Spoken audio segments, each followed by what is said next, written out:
কুরবানি যে আমরা করি, গরু ছাগল কুরবানি দেই, আমরা তো ফিলিংসই বুঝি না যে আসলে আমরা কি করতেছি, কেন করছি, কার স্মৃতিতে করছি, না করলে কি হতো। কারণ এখানে সবচেয়ে বড় কথা ছিল নিজের জীবন কুরবানি করা, নিজের জীবনটা কুরবানি করা। নিজের জীবন না আছে, আল্লাহ আমার কাছে একটা খাসি চেয়েছেন, একটা গরু চেয়েছেন, একটা বাহিমাতুল আনআম চেয়েছেন। এখানে তো আমার নিজের জীবনটাই দেওয়ার কথা ছিল। ওটা না নিয়ে আল্লাহ পাক বলেছেন যে বাহিমাতুল আনআম একটা দিলেই হবে। তোমার কাছে ওটার গোশতও চাই না, চামড়াও চাই না, কিছুই চাই না, তাকওয়াটুকু চাই। তাতেই এত কথা। এটা দামই বা কত? 10-15 হাজার, বা একটা গরু 50,000, 60,000, 1 লাখ টাকা। 1 লাখ টাকাকে আপনি সন্তানের মূল্য দিয়ে হিসাব করতে পারবেন? তো এখানে মূল জিনিসটাই হচ্ছে আল্লাহ পাকের হুকুম। আল্লাহ পাকের হুকুমই সবচেয়ে বড় কথা। এখানে নেকিটা বড় কথা না, বড় কথাটা কি? আল্লাহর হুকুম। আল্লাহ পাকের হুকুমের পিছনে কি নেকি আছে এটা আমি সংখ্যা দিয়ে কাউন্ট করতে পারবো না। আল্লাহ পাক হুকুম দিয়েছেন মানে সেখানে ইনফিনিটিভ নেকি আছে। ওটা 1 লক্ষ, 2 লক্ষ, 5 লক্ষ দিয়ে হিসাব করা যাবে না। এখানে কেন কুরবানি করছি? আল্লাহর হুকুম। যুক্তি বিজ্ঞান দর্শন খোঁজার দরকার নেই তো আমার। তো এবার আল্লাহ রাব্বুল আলামিন কিভাবে বলছেন কোরআনে? আল্লাহ পাক বলছেন, ইব্রাহিম আলাইহিস সালাম বলেন, ইন্নী যাহিবুন ইলা রাব্বি সায়াহদিন, আমি চললাম আমার রবের পথে, তিনি আমাকে পথ দেখাবেন।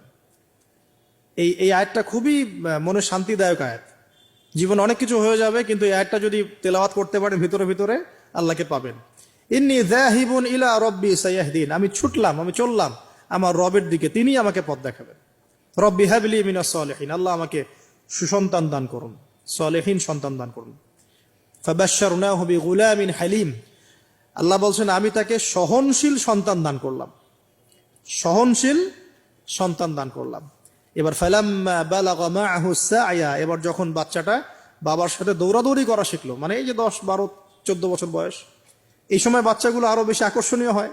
শেষ বয়সের বাচ্চা, এত দোয়া করার পরে একটাই বাচ্চা, একটাই ছেলে, শেষ বয়সের, কেবল বড় হচ্ছে, বাবার সাথে মানে দৌড়াদৌড়ি করতে শিখছে, সন্তানের প্রতি বাবার ভালোবাসা আরো গাঢ় হচ্ছে। আল্লাহ পাক তখনই পরীক্ষা নিলেন, যাতে দেখতে চান আল্লাহ পাক আমার ভালোবাসা বেশি না তোমার সন্তানের প্রতি ভালোবাসা বেশি। সন্তানকে পেয়ে আবার আমাকে ভুলে যাওনি তো? সুবহানাল্লাহ, সুবহানাল্লাহ। এবার ফালাম্মা বালাগা মাআহু সা'য়া, যখন সন্তান ছোটাছুটি করা শুরু করলো, দৌড়াদৌড়ি করতে শিখলো, ক্বালা ইয়া বুনাই, ইব্রাহিম আলাইহিস সালাম বলছেন, হে আমার সন্তান, ইন্নী আরা ফিল মানামি আন্নী আযবাহুকা, আমি আমার স্বপ্নে দেখেছি আমি তোমাকে জবাই করছি। এই কথাটা কিন্তু তিনি গিয়েই তাকে বলেন নাই। তিনি সন্তানকে নিয়ে হাঁটছেন হাঁটছেন হাঁটছেন, কাবাঘর থেকে প্রায় 8 কিলোমিটার দূরে চলে গেছেন, যেখানে কুরবানি করি মিনা প্রান্তরে 8 কিলোমিটার দূরে চলে গেছেন। সেখানে গিয়ে তিনি বলছেন যে বাবা আমি স্বপ্নে দেখেছি আমি তোমাকে জবাই করছি। আগে কিন্তু বলেন নাই যে আমি স্বপ্নে দেখেছি তোমাকে জবাই করছি, চলো আমার সাথে। জেনে ইসমাইল আলাইহিস সালাম জেনে শুনে যাননি ওখানে যে আমাকে ওখানে গিয়ে জবাই করবে আব্বা, অ্যাটেম্পট নিবে। তিনি আগে জানতেন না, ইসমাইলও আগে জানতেন না। যখন তাকে নিয়ে গেছেন, ওই স্পটে নিয়ে গেছেন যে যেখানে জবাই করবেন বা মনস্থ করেছেন, ওইখানে গিয়ে তিনি বলছেন যে ইন্নী আরা ফিল মানামি আন্নী আযবাহুকা, বাবা আমি স্বপ্নে দেখেছি আমি তোমাকে জবাই করছি। ফানজুর মাযা তারা, তোমার রায় কি আমাকে বলো, তুমি কি ভাবছো আমাকে বলো। যেমন বাবা, আর যেমন বাবা তেমন সন্তান হচ্ছে এখানে বড় কথা হবে, যেমন মা তেমন সন্তান। কারণ মা বলেছিল এক সময়, আপনি কোথাও যাচ্ছেন আমাদেরকে ছেড়ে, তাই না? মনে আছে? ও আচ্ছা, আল্লাহ আদেশ করেছেন, তাহলে আল্লাহ আমাদেরকে ধ্বংস করবেন না। ঠিক ওই রকম মায়ের গর্ভ থেকে এই সন্তান যে বলছে যে ইয়া বাতি, হে আমার আব্বা, ইফআল মা তুমার, আপনি করেন, আপনাকে যে আদেশ করেছে আল্লাহ পাক আপনি সেটাই করেন। সাতাজিদুনি ইনশাআল্লাহু মিনাস সাবিরিন, ইনশাআল্লাহ আপনি আমাকে ধৈর্যশীল পাবেন। একটা ছেলে আমাকে দেখেন এই জেনারেশনের, একটা ছেলে যে এইভাবে আল্লাহর জন্য জীবন দেওয়ার জন্য প্রস্তুত আছে। দেওয়ার দরকার নেই জীবন, আল্লাহর জন্য জাস্ট 5 ওয়াক্ত নামাজটা পড়ুক, আল্লাহর জন্য 5 ওয়াক্ত নামাজ পড়ুক, ফজর সহ, ফজর সহ আল্লাহর জন্য রেগুলার তাহাজ্জুদ পড়ে। জীবন দেওয়া বহুত দূরের কথা, এটা হাইয়েস্ট লেভেল, এটা আমি বলতে চাচ্ছি না। আল্লাহর জন্যে কোরআনটা হিফজ করেছে, একটা পড়া হিফজ করেছে, বা অ্যাটলিস্ট আল্লাহর জন্য কোরআন তেলাওয়াত করা শিখেছে, জাস্ট রিসাইট করা শিখেছে। আল্লাহর জন্যে মানে কোনো মাদ্রাসায় বা কোনো ওস্তাদের কাছে বা কোনো কোর্সে 6 মাস, 1 বছর, 2 বছর পড়াশোনা করেছে। আল্লাহর জন্য একটু দাওয়াতি কাজ করেছে, আল্লাহর জন্য একটা বই লিখেছে, আল্লাহর জন্য দিন প্রতিষ্ঠার কিছু চেষ্টা করেছে, মানে আল্লাহর জন্য কিছু করেছে। এই এখনকার যে হিউজ জেনারেশনটা আছে, লাখ লাখ কোটি কোটি ছেলে মেয়ে, এখান থেকে আপনি আমাকে 5% ছেলে মেয়ে দেন, ইনশাল্লাহ দিন কায়েম করে দিব বাংলাদেশ, ইনশাল্লাহ।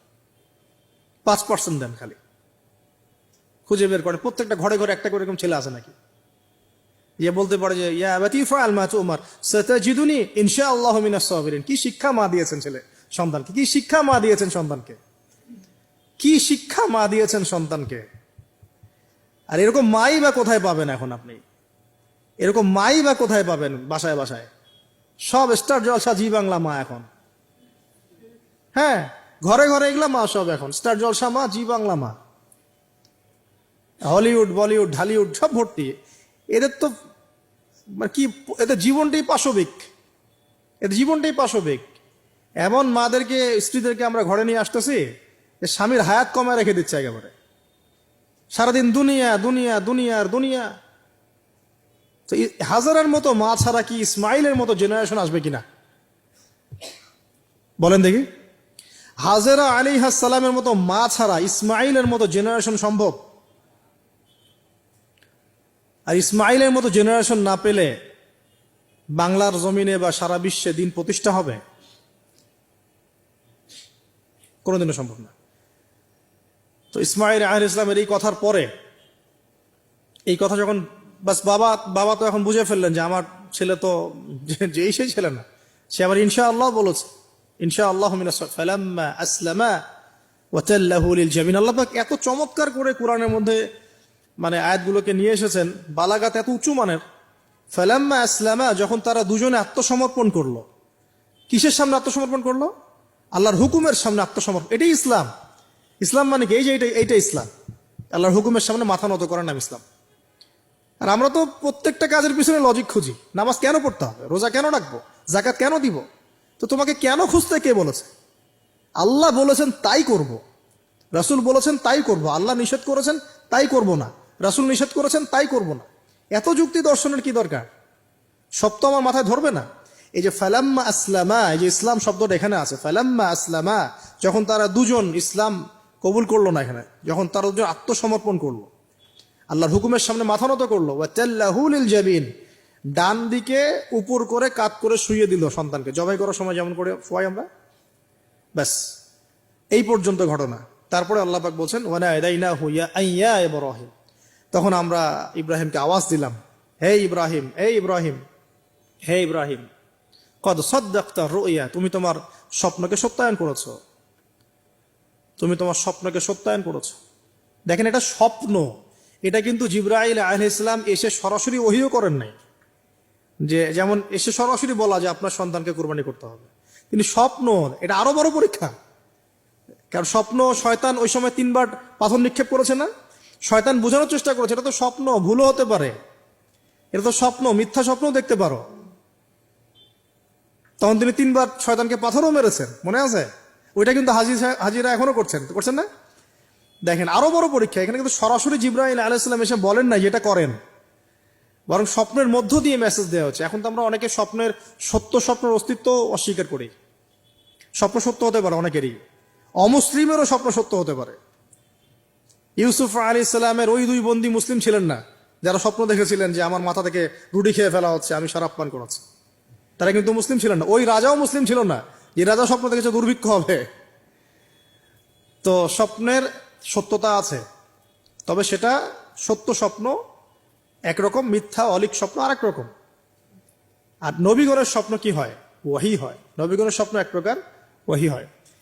এবার যখন পাশ ফিরিয়ে দিলেন, আল্লাহ পাক ডাকলেন, ফানাদাইনাহু ইয়া ইব্রাহিম কদ সাদ্দাকতা রুইয়া, আপনি আপনার স্বপ্নকে সত্যায়ন করেছেন।